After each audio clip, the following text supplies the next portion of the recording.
The air was thick with humidity, the kind that clings to your skin like a warning. Charleston slept under a quiet sky, but the highway just south of town was about to wake up violently. "Get out of the car." "Hands up! Don't make me say it again!" The command exploded through the silence like a gunshot. Blue and red lights slashed across the asphalt. The flashing glare danced across the polished surface of a black SUV, now parked motionless on the shoulder of Route 61. Inside the vehicle sat a man, calm, still. Both hands were resting visibly on the steering wheel.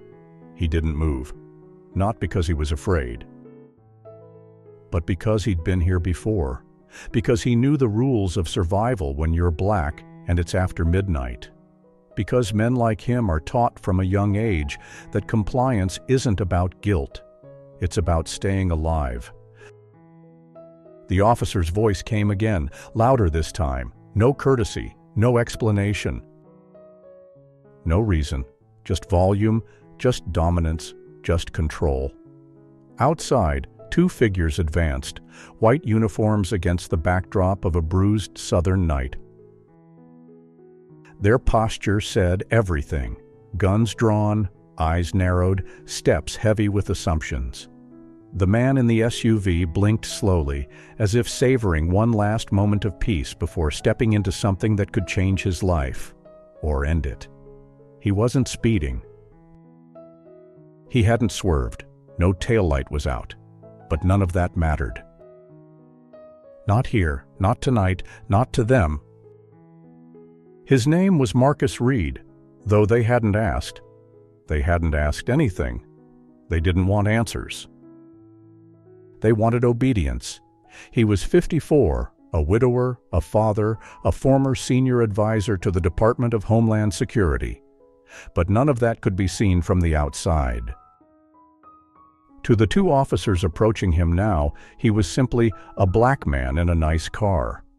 Suspicion was the only credential they needed. One officer circled around to the passenger side. The other approached the driver's window with a gun already unholstered, his finger dangerously close to the trigger guard. Marcus exhaled through his nose. He knew this game, knew the rules. Knew that no matter how calm you were, your body could still be seen as a threat. He moved slowly, deliberately, tilting his head just enough to make eye contact through the mirror. "Keep your hands where I can see them," the officer barked again, his voice rising like the tide of panic he was trying to project onto someone else. But Marcus's voice, when it came, was the opposite of panic. Smooth, controlled. Cutting through the heat like steel through fog. "Officer, may I ask why I'm being stopped?" No reply, just the click of a safety coming off. The sound was sharp, vulgar even. More than a warning, it was a statement. You don't get to ask questions here, not tonight. Not in South Carolina, not with that skin. A beat passed. Then another. The taller cop shifted his stance. The other was already clutching his radio like a lifeline, though he hadn't called anything in. No plate check, no license request, no protocol. Only posturing. In that moment, beneath the cold flood of strobe lights and the weight of unjustified suspicion, Marcus Reed made a silent decision. He would not run. He would not beg. He would not break. He would record everything. In his mind. In his voice. In his stillness. Because soon, the world would need to know exactly what happened on this road. And then, as if the air itself held its breath, the thought landed like a stone dropped into still water. They don't know who they're dealing with, but they would. Soon. Very soon. The man behind the wheel wasn't breathing heavily. He wasn't trembling. But inside, a storm pressed against the walls of discipline he had built over decades. Marcus Reed had lived long enough to know that silence could be louder than screams. And tonight, on this empty stretch of highway outside Charleston, it would have to be. The officer's flashlight swept across his face, then down to his hands, still resting on the wheel. 10 and 2, just like the manuals always said. The light paused on his wristwatch, a simple silver piece that had once belonged to his father. A gift passed down.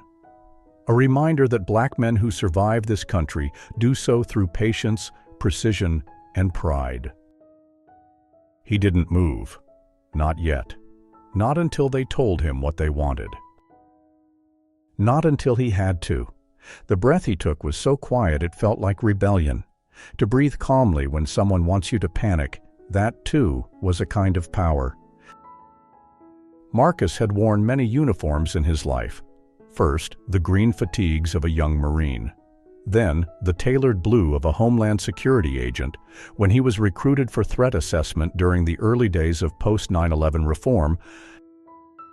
He had walked the corridors of Langley and sat across from men who never raised their voice but made decisions that echoed across continents. He knew how authority worked, and he knew, perhaps too well, when it was being misused. The irony wasn't lost on him. He had trained federal agents on de-escalation. He had testified before Senate panels on civil liberties. And now, here he was, frozen on a highway shoulder, being treated as a threat for simply existing in the wrong body at the wrong time. His car, a dark Cadillac Escalade, was spotless. Leather seats, up-to-date insurance, registration tucked neatly in the glove box. Everything was in order. But order, he'd learned, didn't always matter when your skin was seen as chaos.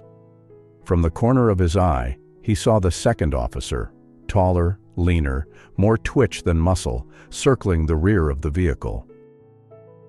The man's hand hovered near his holster, not resting on it, not yet, but close enough to whisper, "I dare you."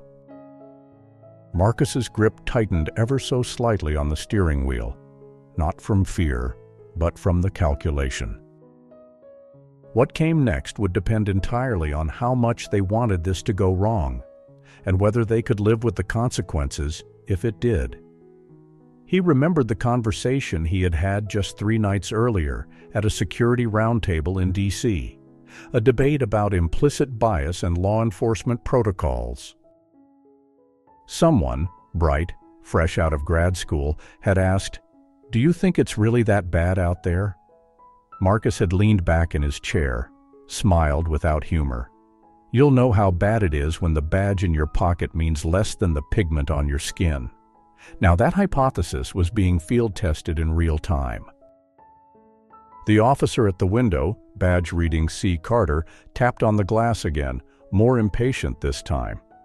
Marcus rolled it down exactly halfway. "No more." "License and registration," Carter snapped. Marcus met his gaze, steady and unblinking. "Can you tell me why I was stopped?" Carter sneered. "Didn't signal when you changed lanes." A lie, but a convenient one. An old favorite in the book of plausible harassment, Marcus didn't argue. Not here. Not now. He had learned long ago that the most dangerous thing a black man could bring to a police encounter was the truth. He reached slowly, deliberately, for the glove compartment. "Reaching for my registration," he said aloud. "Keep it slow," the officer muttered, as if Marcus hadn't already done so. The papers slid out smoothly. He handed them over. Carter took them with 2 fingers as if they were tainted. His eyes skimmed the license. Paused, read the name again, but it meant nothing to him. No alarm bells, no recognition, just a name. Just another black man behind the wheel of a car that cost more than his annual salary. He handed the license to his partner Jennings, who stepped closer, his expression unreadable. "Where are you headed?" Jennings asked. "Home," Marcus said simply. Jennings squinted. "Is this your car?" "It is." "You sure about that?" The sarcasm was razor-thin but barbed. Marcus didn't flinch. The subtext was clear. Black man, nice car. Must be fraud. It was a narrative so old it had its own zip code, and yet here it was again, revived, repackaged, and dripping from the mouth of another man who wore a badge, but not the discipline it demanded. Jennings suddenly bent to peer inside the SUV. "Going anywhere important?" he asked. Marcus looked straight ahead. "Just trying to get home." That sentence, innocuous, even gentle, hung in the air like a quiet protest, because beneath it lay a bitter truth. In America, just trying to get home is not a guarantee, especially when you look like Marcus Reed. He heard Carter shift behind him, a grunt, a low curse. Then, step out of the vehicle. Marcus didn't move. "Am I being detained?" he asked. "Just step out of the damn car." He turned his head slightly, eyes locking with Carter's. "What's the probable cause?" Carter stepped closer. Jennings did too. Now they were both at his door. Both are leaning in, and suddenly Marcus felt the night tighten around him, not with fear, but with certainty. This wasn't about a traffic stop anymore. This was about power, and how far they were willing to go to keep it unchallenged. Inside his chest, his heart beat steadily, controlled, but something colder had begun to stir beneath the surface. He had given them a chance, a dozen silent chances to change their approach. They didn't take it. And now they were about to find out, too late, who they had pulled over that night. The highway was still empty, still dark, but something had shifted. The kind of shift you don't hear with your ears, but feel in your bones, like the moment before a storm, or the way an old house creaks before it gives in. Marcus Reed sat motionless behind the wheel, his fingers relaxed but firm against the leather. He could smell the night air through the half-rolled window, a strange cocktail of pine, diesel, and fear. Across from him stood two officers who no longer bothered to pretend they were enforcing the law. Now they were simply enforcing their authority. "Out of the car, now," Carter repeated. Not asked, ordered, no legal rationale, no calm explanation. Just a demand, barked like a leash tug. Marcus turned his head slowly, deliberately. Not fast enough to be aggressive, not slow enough to appear defiant. A man who knew the weight of every movement, because he'd lived in a country where his body had always been interpreted before it was respected. "Do I have a right to know why I'm being asked to exit the vehicle?" he asked. His voice was measured. Low, but not soft. The kind of voice used in briefing rooms, in secure meetings. The kind that expected an answer, not because it was pleading, but because it was earned. Carter smirked. He leaned forward, and for the first time, Marcus could smell the staleness of coffee and ego on the man's breath. "You're going to make this difficult, huh?" Jennings chuckled behind him. "That's what they do. Make things hard, then scream victim." Marcus blinked once, slow. The moment wasn't surprising, just disappointing. He'd seen this before. Not just in news footage, in life. Privilege hiding behind a badge. Cowardice dressed as confidence. "You want to do this the hard way?" Carter said, stepping back slightly. That's when Marcus saw it, the gun.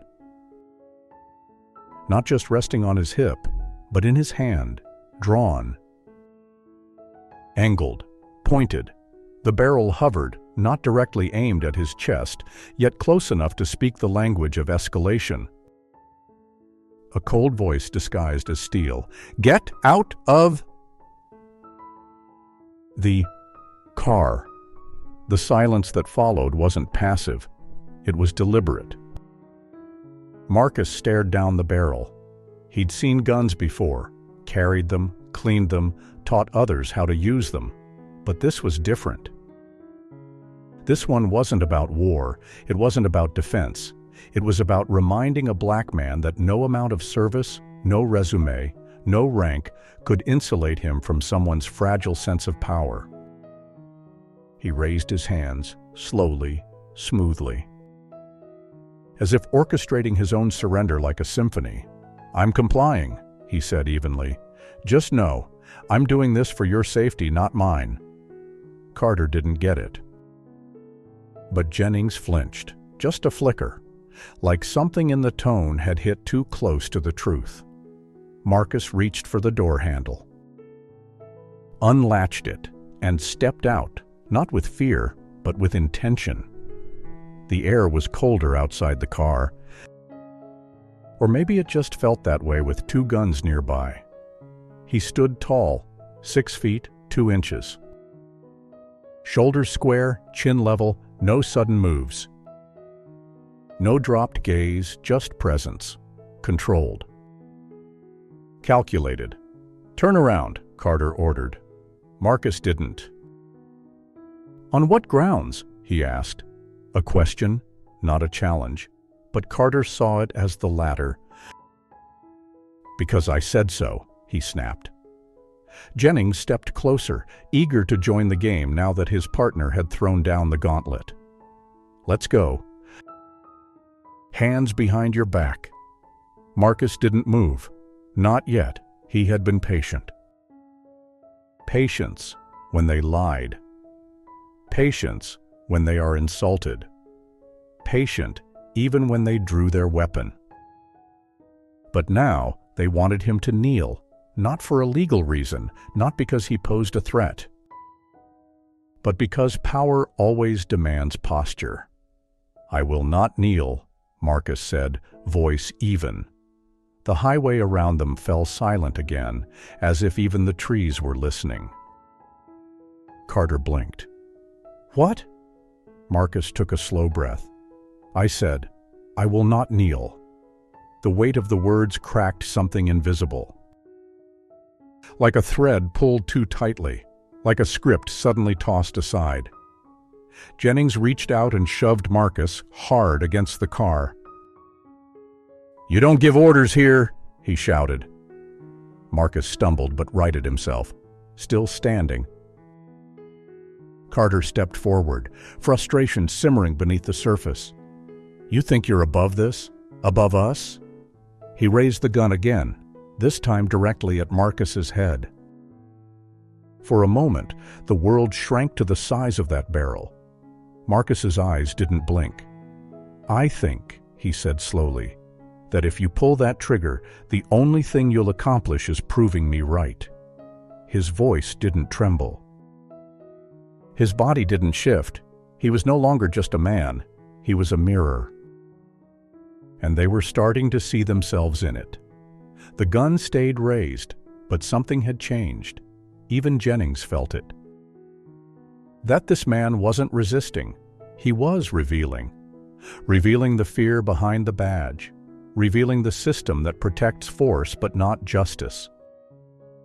Revealing them for who they really were. "Last warning," Carter growled. Marcus didn't respond. Instead, he slowly lifted his gaze to the patrol car's dashboard cam, blinking red and recording everything. Then he turned his head slightly. "You sure you want the world to see this next move?" For a moment, the night held its breath again. Then Carter lowered the gun. Just a fraction. Just enough to betray the truth. He wasn't sure anymore. And in that flicker of doubt, in that half-second of hesitation, Marcus Reed had already won something far bigger than the argument. Marcus Reed had been still for too long, too composed, too rational, too deliberate. And for some men, that kind of restraint, especially from a black man, wasn't calming. It was offensive. To the officer standing before him, silence wasn't proof of civility. It was insubordination in disguise. Because in their world, respect didn't look like calmness. It looked like a submission. It looked like knees on concrete. Eyes lowered, voice trembling. and Marcus had offered none of those things. "Get on your knees," Officer Carter ordered again, his voice low and edged with warning. Marcus didn't move. "I said," Carter snarled, stepping closer, "on your knees." This time, it wasn't a request. It wasn't even a command. It was a challenge, a test to see whether the black man in front of him would play the role that had been written for him centuries ago. No, the word didn't come out loud. It didn't need to be. It dropped like a stone in still water. Small, quiet, but the ripples are inescapable. Carter's face shifted, from control to confusion, from confusion to something colder. He hadn't expected defiance, not now, not when they had him surrounded, outnumbered, outgunned. He hadn't expected a man still standing. Officer Jennings let out a short laugh from behind. "You serious?" "He's going to play hardball now?" Carter didn't reply. He stepped forward, eyes narrowing, jaw locked. "Who the hell do you think you are?" Marcus looked at him. Squarely, unblinking, a citizen. That word again. Heavy with meaning. A reminder that the badge on Carter's chest was supposed to serve, not dominate. But Carter didn't hear that word as truth. He heard it as mockery, and that was when it happened. The blow. Carter's hand shot up, swift, rehearsed, controlled, and the butt of his service weapon came down on the back of Marcus's skull with a sickening thud. There was no warning, no pause. Just violence, simple, direct. Meant to humiliate. Marcus's vision blurred instantly. The world spun sideways. His knees buckled from the shock as pain exploded behind his eyes, sharp and white-hot, like lightning inside his brain. He didn't scream. He didn't fall flat. Instead, he dropped to one knee, not by choice but by force, still holding on to some shred of control, some thread of balance. His hand braced against the ground, gritty asphalt tearing at his palm. He looked up, slowly. Blood crept down his temple, but his eyes hadn't changed. Carter took a step back. Not out of guilt but surprise. He had expected the hit to end things, but what he got was a man who refused to break. Jennings stepped in now, looming over Marcus. "Still feel tough?" Marcus didn't respond, because the question wasn't real. It was a taunt. A lure, designed to pull anger from him. To make him the aggressor, to justify the story they were already crafting in their minds. Non-compliant suspect becomes hostile. Officers respond appropriately. "Say something," Jennings hissed, reaching down and shoving Marcus's shoulder. "Or you're going to get another one." Marcus turned his face slowly, deliberately toward him. And then, finally, he spoke. "You don't want me to speak." The words were quiet, not a threat, not a plea. A truth. And truth, at that moment, it became the most dangerous thing on that highway. Carter moved again. This time, not to hit, but to escalate. He walked back toward the SUV and opened the driver's door. "What the hell is he doing?" Marcus asked. Jennings shrugged. "We're searching your car." Marcus blinked through the pain, his jaw tightening. "You don't have probable cause." Carter laughed. "I don't need probable cause. I got you." And with that, he began tossing everything. Glove box papers, travel documents, receipts, across the seats like trash. He was no longer pretending this was a lawful stop. Now it was personal, and Marcus knew it. Jennings turned back, standing over Marcus again. "You think just 'cause you talk all proper and drive a nice car, we're supposed to treat you different?" Marcus didn't look up, but his voice, though ragged, cut sharp. "No. I expect you to treat me lawfully, that's it." Jennings spat on the ground. "You people always think you're owed something." Marcus raised his eyes now. Slowly, with force. "Your badge doesn't make you a judge. And it sure as hell doesn't make you a god." The words hit Jennings harder than any punch would have. He stood frozen for a beat, unsure whether to react or retreat. But before he could choose, Marcus reached into his coat. Deliberate, visible, slow. And pulled out a dark blue wallet-sized badge. He flipped it open, letting the gold crest glint in the rotating red and blue lights. U.S. Department of Homeland Security. Senior Counterterrorism Advisor Marcus A. Reed Carter looked up from the car. Jennings froze mid-breath. For a few seconds, no one said a word. Then Marcus spoke again. "I trained law enforcement on racial bias response procedures for 8 years. I've briefed more members of Congress than you've written tickets, and tonight, you just made the worst professional decision of your life." It wasn't said with venom. It was just a statement of fact. And that's what made it land like a hammer. Jennings looked at Carter. Carter looked at Marcus. Then at the badge. Then, the camera light on their dashboard was still blinking red, and the silence became suffocating. Because now, they knew. They weren't in control anymore. Marcus reached into his pocket again, this time pulling out his phone. "You think I didn't come prepared?" He snapped a photo, then another. Officers. Car. His bleeding face. Jennings took a small step back. Instinctively, Marcus dialed. "One call," he said softly, not looking at either of them. "And this whole road becomes a crime scene." The phone rang. Once. Then a voice answered, "This is Deputy Director Langston." Marcus's reply was clear and calm. "Sir, this is Marcus Reed.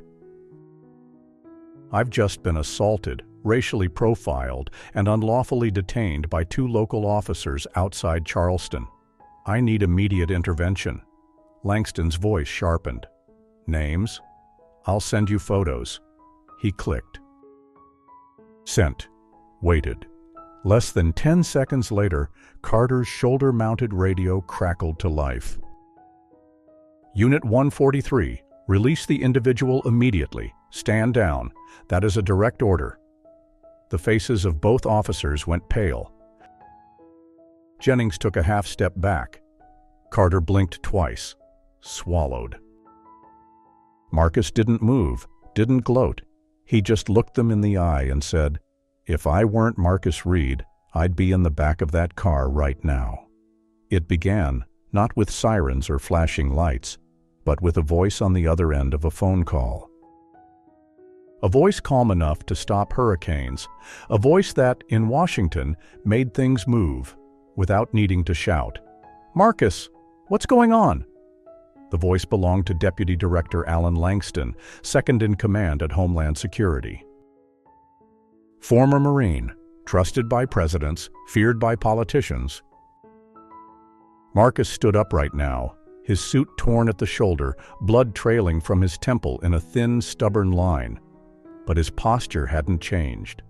Only the room had. And now the air was different, thicker, quieter. Tense, not because of danger, but because Carter and Jennings had just realized who they laid hands on. "I was assaulted during a traffic stop," Marcus said, voice level, clear. "No legal basis. No probable cause. They drew weapons. One used physical force. My car was searched without consent. The officers' names are Carter and Jennings, and the badge numbers are in the photo I just sent." A pause. Langston's voice came back low and surgical. "Stay put. They'll be handled, immediately." He didn't hang up. He didn't need to. By the time Marcus slipped his phone back into his coat pocket, everything had already begun to shift. He looked up. Carter stood frozen, the bravado draining from his face like wine spilled on white linen. Jennings stared down at his boots, suddenly unsure where to place his hands. And then the radio erupted. Unit 143, stand down. Cease all contact with the civilian immediately. Do not move.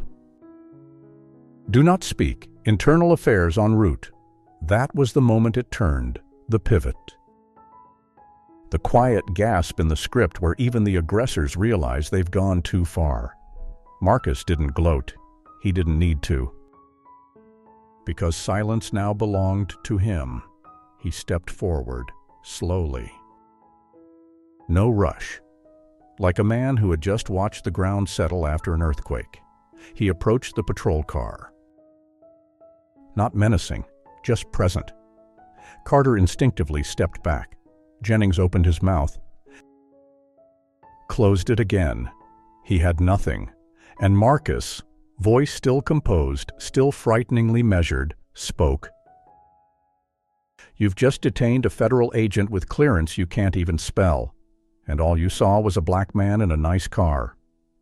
The seconds crawled. The badge, the gun, the language of suspicion, they all meant nothing now. Because now they were the ones being watched. Now they were the ones on tape. Now they were the ones who would have to explain why they chose force over facts. Less than 6 minutes later, a black unmarked SUV pulled up behind the patrol car. Its tires made no screech. Its door made no sound. But when it opened, everything around the scene seemed to stop breathing.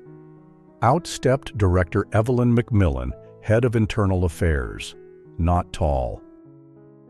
Not loud. But with a presence that could straighten spines and bury careers. She wore a slate gray coat.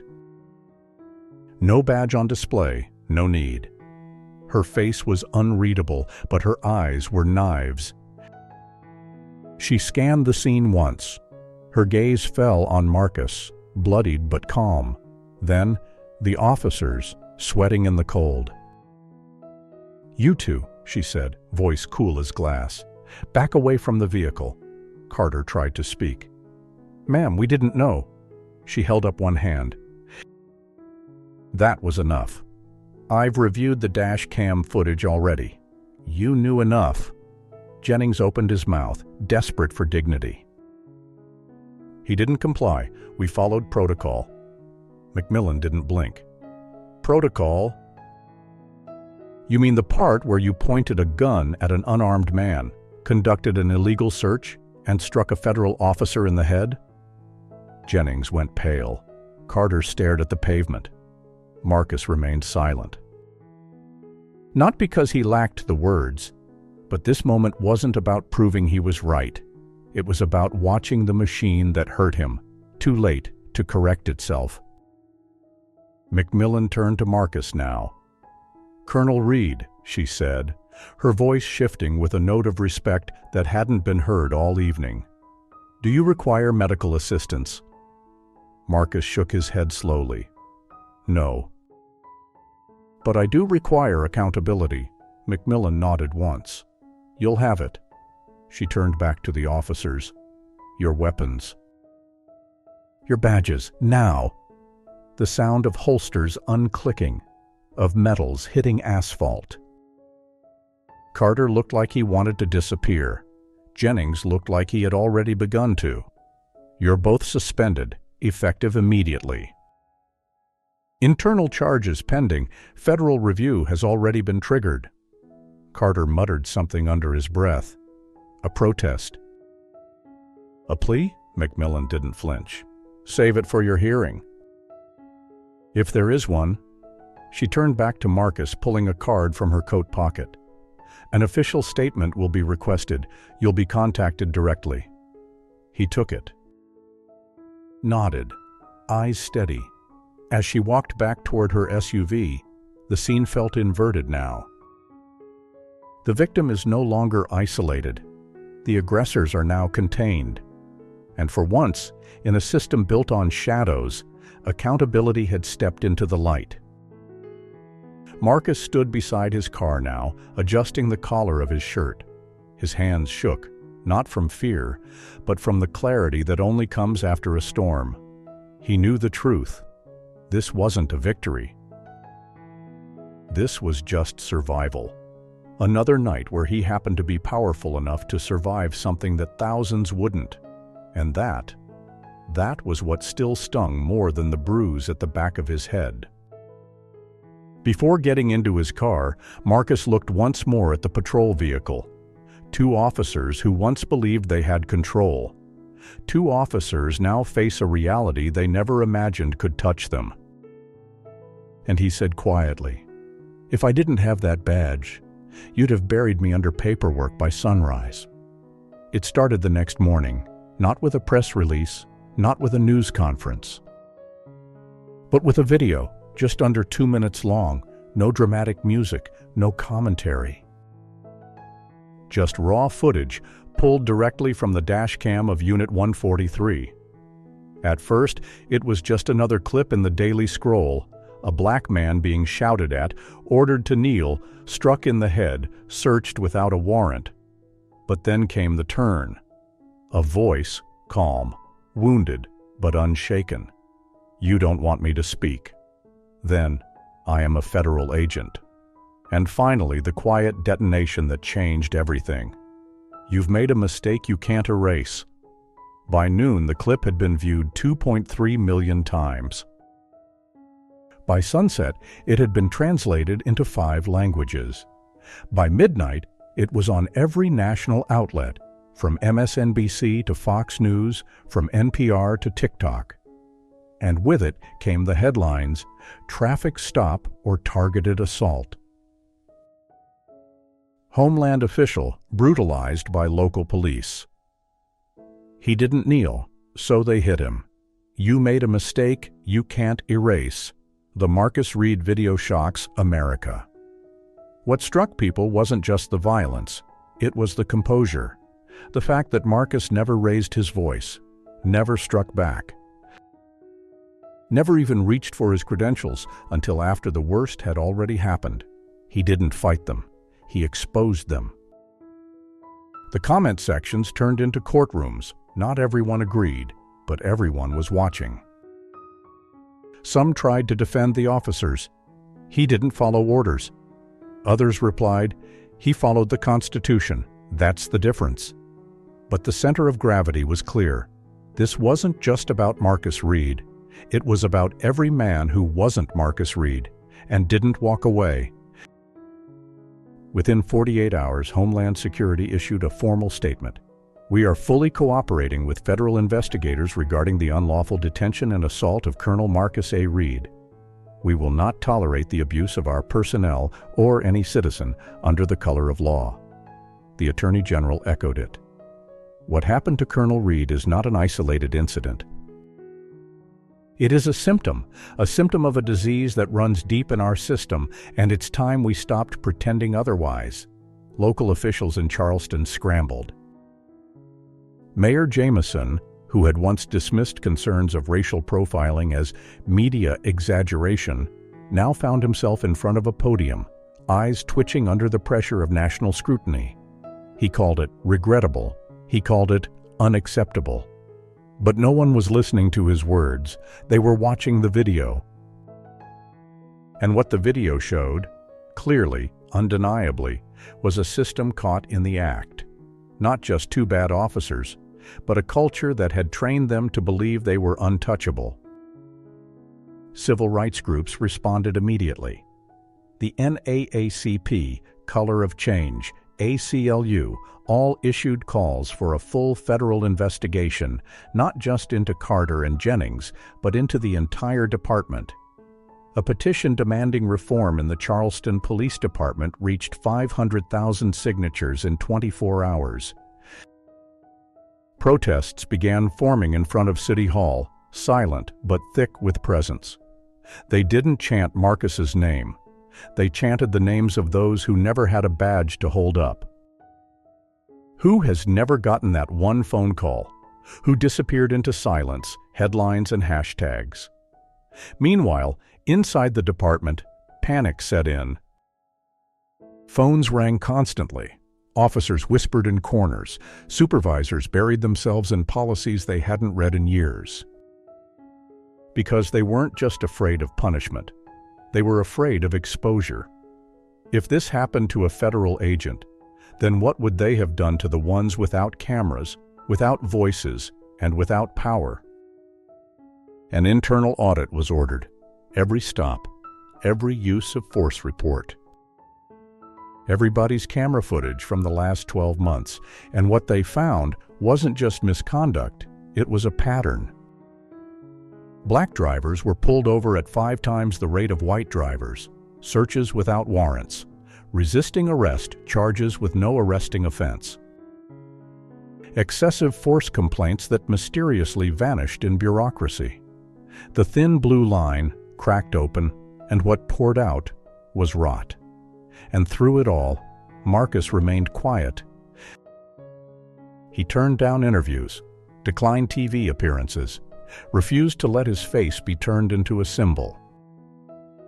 When a reporter finally caught up with him at a community center where he volunteered, they asked why. His answer was simple: because I survived. That's not the story.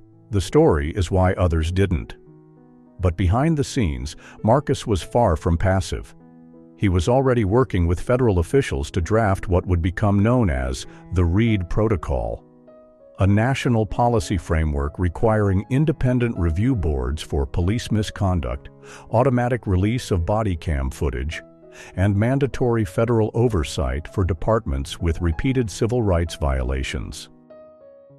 And that, more than anything, terrified the system. Not the outrage, not the protests, but the policy. Because Marcus hadn't just endured the system's violence, he knew how to dismantle it. As the weeks passed, the ripples kept growing. Congressional hearings were scheduled. Senators demanded answers. Police unions tightened ranks, but cracks began to show even from within. A few officers, quietly, anonymously, began submitting affidavits. Marcus wasn't the only one. He was simply the one they couldn't bury. And for Carter and Jennings, their names would go down in history books, not as lawmen, but as the face of a reckoning. They weren't just fired. They were federally charged with civil rights violations, abuse of authority, and assault on a federal officer. Their mugshots became a cautionary tale. A reminder that a uniform is not immunity, and silence is no longer protection. It didn't begin with speeches. Not with sweeping legislation, not even with protests, though they marched on every street in Charleston. It began in the most unexpected place, inside the badge. A week after the Marcus Reid video went viral, Officer Raymond Ellis, a 12-year veteran of the Charleston Police Department, walked into the Internal Affairs office and filed a report against his own supervisor. No one told him to. No camera was on him. He wasn't threatened. He simply said, "What happened to Colonel Reid? It's not the first time." It's just the first time someone powerful survived to tell it. The man behind the desk blinked. Then, I reached for a pen, and with that quiet act of integrity, the dam cracked.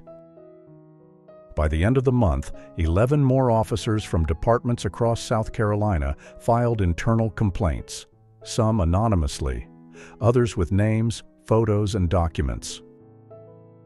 Patterns emerged, evidence tampered with, civilian complaints lost before being reviewed. Racial profiling training was skipped by officers who signed their own attendance sheets. Retaliation against those who spoke up. They weren't whistleblowers. They were truth-tellers, tired of the silence. Nationally, the ripple spread. In Atlanta, a precinct captain resigned after an internal audit revealed that 76% of traffic stops he'd ordered were against black drivers, despite comprising less than 40% of the population. In St. Louis, 3 rookies walked off the job, leaving behind a letter that simply read, "We came to serve, not to terrorize." In Los Angeles, a retired lieutenant went live on national television and said, "I spent 28 years upholding a broken culture. That's my shame. But if we don't fix it now, it becomes our legacy." Suddenly, silence became a liability. And truth became contagious. Inside training academies, a shift began. Not just in policy, but in philosophy. Use of force instructors began citing the Marcus Reed case as a cautionary tale, not just about legal failure, but about moral rot. New cadets were shown the video, asked one question: if you had been there, what would you have done differently? The smart ones didn't talk about tactics, they talked about vision, about respect, about how justice without dignity is just discipline in disguise. At Homeland Security, Marcus Reed was asked to join a new task force. Its mission was simple in theory, radical in execution: to develop a national accreditation standard for law enforcement conduct, where integrity, not just efficiency, defines excellence. Marcus accepted, but with one condition: "I don't want to write rules for the people who already know better. I want to reach the ones who still think they don't have to." Meanwhile, the Charleston Police Department was unrecognizable. Gone were the days of performative reform, swapping leadership while leaving the culture intact. Under the pressure of public scrutiny and federal oversight, Chief Evelyn McMillan enacted what would later be known as the 5-year accountability plan. Body cam footage to be released within 48 hours of all use-of-force incidents. An independent civilian board with veto power over disciplinary decisions. Mandatory de-escalation training every 6 months. Anonymous complaint hotline with protection from retaliation. And the most radical change of all, officers' psychological evaluations to be recertified annually, not just at hiring. Some officers left, but many stayed and adapted, not out of fear, but because for the first time, the department was worthy of their better instincts. And Marcus? He visited the station, unannounced, 1 month later. Not to confront, but to listen. He met with young officers, recruits, supervisors who hadn't known him, hadn't heard him, but they had worn the same uniform as those who had. One officer, barely 25, asked him quietly, "Do you think we can ever fix all of it?" Marcus looked at her for a long moment, then said, "No, but we can fix enough of it that people stop dying in the shadows." What had started as a moment of personal violence became a turning point of collective clarity. And the message was simple: the system doesn't change when it's challenged from the outside. It changes when those inside finally stop defending its flaws and start dismantling its lies. Across the country, more departments signed on to what the media was now calling the Reed Doctrine, a philosophy of internal transparency, community accountability, and zero tolerance for weaponized bias. It wasn't universally loved. It wasn't even universally accepted, but it was happening, not as a movement of anger, but as a movement of maturity, a long overdue growing pain in the bones of American law enforcement. And still, through it all, Marcus kept his presence low.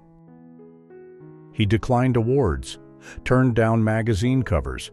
He wasn't interested in becoming a symbol, because he understood something most of the country was just beginning to realize. A system doesn't change because it's ashamed. It changes because it finally sees itself and chooses not to look away. It was a Tuesday. Gray sky, cold marble. The kind of morning where the halls of Capitol Hill echo too loudly with the weight of what's left unsaid. Inside room 2141 of the Rayburn building, cameras had already begun rolling. a Congressional Oversight Committee hearing on policing, accountability, and equal protection under the law. A long title. But everyone in the room knew what this was really about. Marcus Reed. And the system that had tried, and failed, to silence him. He sat alone at the witness table. No legal team, no entourage, no nameplate, just a man in a gray suit, his hands folded neatly, a thin scar still visible at his temple, the one Carter's gun left behind. The chairman introduced him. "Mr. Reed, you may proceed with your statement." He adjusted the microphone once, then leaned in, voice low but unmistakably clear. "Madam Chairwoman, members of this committee, my name is Marcus A. Reed. I am a colonel in the United States Department of Homeland Security, but today I'm not here as a federal official. I'm here as a citizen. A father, a man who had a loaded weapon aimed at his head, because someone saw my skin before they saw my badge. A hush fell. No one shuffled papers. No one looked at their phones. Even the cameras seemed to lean in closer. What happened to me wasn't rare. What made it newsworthy was that I survived it, with proof. But I want to be clear, this is not just about two officers. It's not about Charleston. It's not even about me. It's about a system built on fear, justified by tradition, and protected by silence. He paused. Let it sink. Let them feel the discomfort of recognition. I've spent over 20 years protecting this country, but not once have I been as shaken as I was that night, not by the violence, but by the ease with which it came. As if it were routine, as if it were policy. He looked up now, not at the committee, but into the rows of young staffers, interns, aides behind them, the ones who would be here long after the cameras left. They didn't ask me for ID. They didn't ask me to explain. They asked me to kneel. And when I didn't, they made me. Another pause. Then the pivot. But here's the thing about power. When it's unchecked, it mutates. When it's unaccountable, it corrodes the institution from within. He glanced at the nameplate of a senator who had once voted against national body cam mandates, then back to his papers. But he didn't read. He remembered. When I joined Homeland Security, I believed that systems, no matter how flawed, could be corrected from within. But the truth is, a system doesn't reform because it's exposed. It reforms because enough people inside decide to stop protecting their comfort and start protecting the Constitution. A few heads nodded, quietly. We are not a broken nation. But we are a bruised one, and the only way to heal a bruise is to stop pressing down on the same spot. He leaned back now, his voice softening, but his words sharpening. I don't want medals. I don't need apologies. What I want is memory. That line turned heads. A few brows furrowed, because systems don't forget unless we let them. I want every station, every squad car, every courtroom to remember how it felt, to be seen for what it really is, because that's when change begins. Not when it's forced, but when it hurts enough to matter. There was a long silence after that, not the awkward kind. The kind that hangs, like morning fog, when a room knows it has no clever rebuttal. The kind that says, he just said something no one here is going to forget. The committee chair finally cleared her throat. Colonel Reed, thank you for your bravery. This hearing is just the beginning. We assure you. But Marcus held up a hand gently. No disrespect, just clarity. With all due respect, ma'am, this isn't the beginning. This started generations ago. This hearing, this is the moment we choose whether we finally listen. Later that evening, clips of his testimony went viral. Again. Not for drama, not for confrontation, but because, for once, truth wasn't just spoken, it was believed.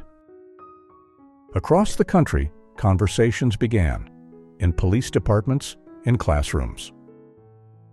At dinner tables, long accustomed to hard truths, and a new phrase started appearing in protests, articles, and graffiti walls: "Don't let the light go out." It wasn't a slogan, it was a warning. Because Marcus knew what many forgot: awakenings are fragile. They come not from noise, but from stillness, from a man standing up when he was told to kneel, from the silence of a nation watching, then finally speaking. And as he walked out of that hearing room, past the press, past the marble columns, into the fading Washington sun, someone called out, "Do you think we're better now?" He stopped, turned. And with a calmness that had carried him through war zones, interrogation rooms, and roadside humiliation, he replied, "We're better than we were, but not better enough to stop fighting." Then he smiled, not because he was hopeful, but because he was ready. If this story stirred something in you, good. If it made you uncomfortable, even better, because the truth shouldn't sit quietly. Marcus Reed's story is no exception. It's a reflection of a system that too often rewards silence, punishes dignity, and only listens when the consequences go viral. But it doesn't have to stay that way. Speak up when you see injustice, even when it's inconvenient. Share this story because someone out there still believes this doesn't happen. Support reform in your city, your state, your community. Don't wait for tragedy to care. Vote like lives depend on it, because they do. Justice isn't built in courtrooms. It starts in conversations, in courage, in choosing not to look away. So the question isn't what Marcus did that night. It's what we do now. Don't let the light go out. Like, share, subscribe. Because tomorrow, we'll be back with another story that demands to be heard.